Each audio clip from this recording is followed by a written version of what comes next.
Categories হচ্ছে যে এটা ক্যাটাগরি, সাব ক্যাটাগরি। আমরা ক্যাটাগরিগুলো যখন অ্যাড করি তখন আমরা এখান থেকে ক্যাটাগরিগুলো অ্যাড করতে হয়। প্রোডাক্ট ম্যানেজমেন্ট এটা হচ্ছে যে আমাদের এই মডিউলে যাওয়ার পর, মডিউলে ট্যাপ করার পর আসবে যে মডিউলটা আমরা কাজ করবো ওই মডিউলে। যেমন প্রোডাক্ট ম্যানেজমেন্ট, প্রোডাক্ট ক্যাটাগরি, ক্যাটাগরির মধ্যে আছে ক্যাটাগরিগুলো আমরা অ্যাড করতে পারি, সাব ক্যাটাগরি অ্যাড করতে পারি। তারপর যে হচ্ছে যে আমাদের বাল্ক আইটেম, এটা হচ্ছে ইম্পোর্ট এক্সপোর্টের ক্ষেত্রে এগুলো তো দরকার নাই।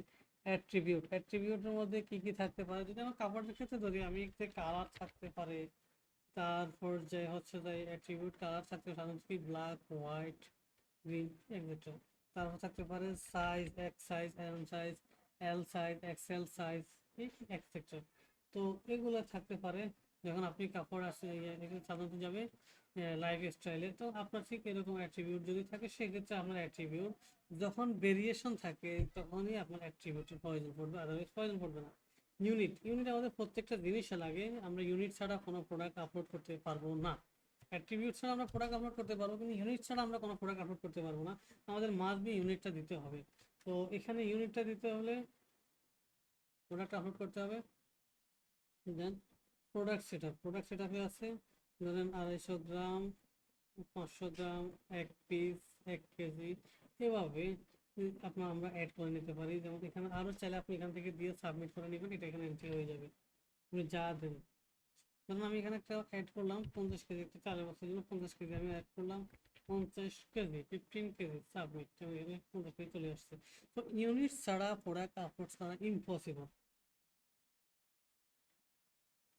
তো প্রোডাক্ট সেট আপ, এখানে হচ্ছে অ্যাড নিউ প্রোডাক্ট, প্রোডাক্টের নাম, প্রোডাক্টের আইটেম ইমেজ, থাম্বনেল, তারপরে শর্ট ডিসক্রিপশন প্রোডাক্ট সম্পর্কে, কোন দোকানের প্রোডাক্ট, তারপরে ক্যাটাগরি কি, সাব ক্যাটাগরি কি, এটাই যে ইউনিট মাস্ট বি লাগবে। আপনার 1 কেজি না 1 পিস না কি লাগবে সেটা আপনার ব্যক্তিগত ব্যাপার। আপনি এখান থেকে আপনি সিলেক্ট করে দেন সে একশো মানে ম্যাক্সিমাম সে কতটুকু কয়টা অর্ডার পারচেজ কনফার্ম করতে পারবে এটা।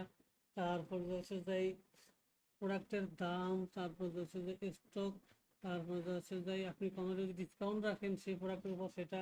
অ্যাট্রিবিউট বললাম যে যদি আপনার যেটা প্রোডাক্ট নিয়ে ভ্যারিয়েন্ট থাকে সেই ভ্যারিয়েন্টটা আপনি এখানে অ্যাড করতে পারেন। যদি আপনি যেমন লাড্ডুর মধ্যে একটা থাকতে পারে, আপনার লাড্ডু আইটেম বিভিন্ন আইটেম থাকে যেটা লাগবে না, কিন্তু আমি যখন আপনি জামার ক্ষেত্রে বলবেন একই গেঞ্জি, একই একই একই জামার আপনি বিভিন্ন কালার থাকতে পারে, সাইজ থাকতে পারে, সেক্ষেত্রে এখানে কালার এবং সাইজ দিয়ে ভ্যারিয়েন্ট করা হয়। তো ট্যাগগুলো হচ্ছে যে আপনার এটা এসএম রাশ থেকে এসইও করার জন্য। তো আপনি যখন এসইও করবেন তখন আপনাকে মাস্ট বি আপনাকে চেক করে করে হাইলাইট ট্যাগগুলো খুঁজে নিয়ে বসাতে হবে।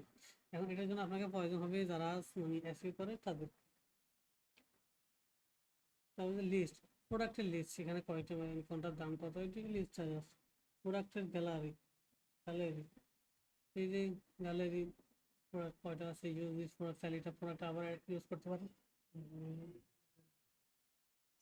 কোনো প্রোডাক্টের উপর যদি কোনো রিভিউ আসে সেই রিভিউগুলো, এখানে কিন্তু কোনো রিভিউ নাই সেক্ষেত্রে। তো আমরা চলে আসলাম এখানে আরো কিছু আছে ইম্পোর্ট অ্যান্ড এক্সপোর্ট, এগুলো কোনো দরকার নেই আমাদের। তো store management, new store add করার ক্ষেত্রে আমরা এখানে যেমন নিউ স্টোর কোনোটা রিকোয়েস্ট আছে কিনা সেটা। আর যদি আমরা অ্যাড স্টোর করি, স্টোরের নাম, অ্যাড্রেস, লোগো, এবং কি কভারটা ম্যান্ডেটরি না কিন্তু লোগোটা ম্যান্ডেটরি দিতে হবে। তার ব্যাট আছে কিনা, তার ডেলিভারি টাইম কতটুকু, এই সব থেকে কত টাইমের মধ্যে আপনার ডেলিভারি দিতে চাচ্ছেন, জোন কোন জোনের, এটা সবটা দেওয়ার পরে এখানে আপনি অবশ্যই সবথেকে ইম্পর্টেন্ট হচ্ছে যেন বাংলাদেশ জোনের মধ্যে আপনি এই জিনিসটা অ্যাড করবেন। করার পরে আপনি এই বাংলাদেশ না দিয়ে আমি একটা দিই ফেনীতে, দেওয়ার পরে আমার একটা কোশ্চান জাগে যে এটা ফেনীর কোন জায়গাতে আছে। আসলে জিনিসটা হচ্ছে যে ফেনীতে ছোটোখাটো জায়গা না। তো আমরা যখন ম্যাপে ট্রেক করবো এখানে অ্যাড্রেস দেওয়াই থাকবে। অ্যাড্রেস দেওয়ার পরে আমরা কেন এটা দিতে হবে, এটা দিতে হবে এই কারণে যাতে করে কাস্টমার সরাসরি সে শপটা কোন জায়গায় আছে সে দেখতে পারে। এভাবে আপনি সিলেক্ট করে দেবেন।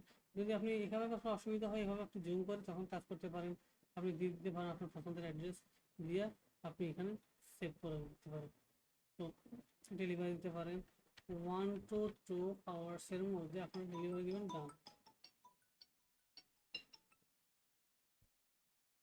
দেওয়ার পরে আপনি আপনার শপের নাম দিলেন, কভার দিলেন, এখানে এগুলো সেট সেট করলেন।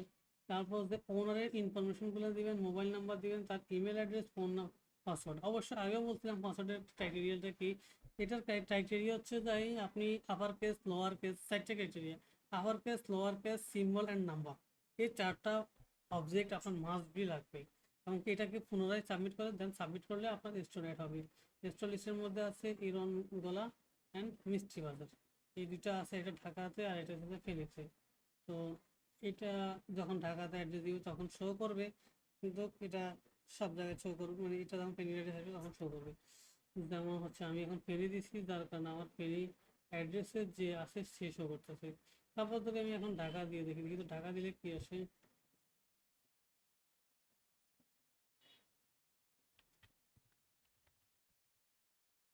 ঢাকা বাংলাদেশ নাই। কারণ কি, ইরঙ্গলার মধ্যে কোনো প্রোডাক্ট এখনো দেওয়া হয় নাই, ইরঙ্গলার সবটাই শো করছে কিন্তু প্রোডাক্ট নাই, যার কারণে আসতেছে না। তো তার মানে কি, আমি যখন ঢাকায় যাচ্ছি ঢাকাটা শো করতেছে, যখন আমি দিচ্ছি মানে ফেনী, তো ফেনীর বোর্ড সবটা শো করতেছে, ফেনী শোটা আবার দেখি, ফেনী দিয়ে দেখি,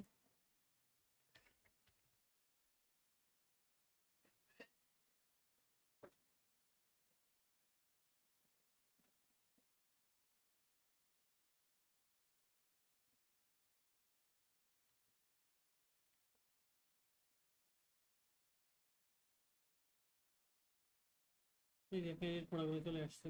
ঠিক এরকমই, এই যে ফেনীর প্রোডাক্টগুলো চলে আসছে এখন। উম,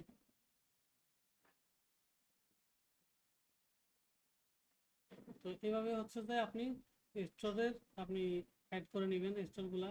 তো রিকমেন্ডেড স্টোর মানে হচ্ছে আপনি যদি কোনো স্টোরকে রিকমেন্ডেড রাখেন বা কোনো রিকমেন্ডেড স্টোরের নাম, মানে কি আছে এটাই, মিষ্টি সাবমিট, এটা আপনি রিকমেন্ডেড করেন কাস্টমারের কাছে, এটা ভেরিফাইড, এটা আপনি ইউজ করতে পারেন, এদের প্রোডাক্টগুলো আপনি যদি ট্যাগ দিচ্ছেন।